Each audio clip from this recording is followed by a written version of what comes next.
Hi hello welcome back to my channel இந்த lifestyle. சாரிங்க, ரொம்ப நாளாகவே வீடியோ போடவே இல்லை. ஸோ இன்றைக்கி ஒரு ஷார்ட்டான ஒரு vlog தான் பார்த்துடலாம்.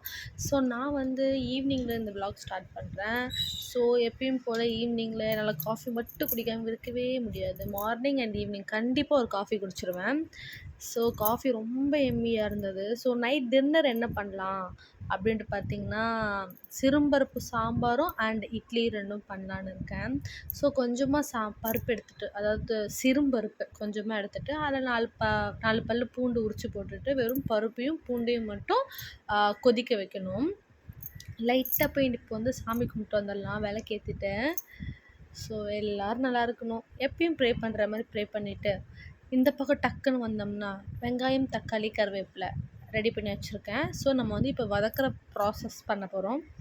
ஒரு பேனில் வந்து லைட்டாக எண்ணெய் ஊற்றிட்டு கடுகு போட்டுட்டு அப்புறம் நம்ம வச்சுருக்க அந்த ஆனியனை வந்து கட் பண்ண ஆனியன் நல்லா வதக்கிக்கணும்.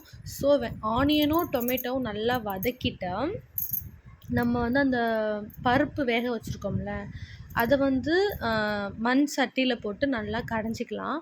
கடைஞ்சிட்டு அதை வந்து இப்போ ஆட் பண்ணிக்கலாம். இப்போ லைட்டாக ஒரு 1½ ஸ்பூன் இல்லை 1 ஸ்பூன் அளவுக்கு வீட்டு மிளகாத்தூள் ஆட் பண்ணிவிட்டு நல்லா கொதிச்சு இறக்குனா சிறும்பருப்பு சாம்பார் இட்லிக்கு ரொம்ப டேஸ்ட்டாக இருக்கும். மறக்காமல் ட்ரை பண்ணி பாருங்கள். See you the next video.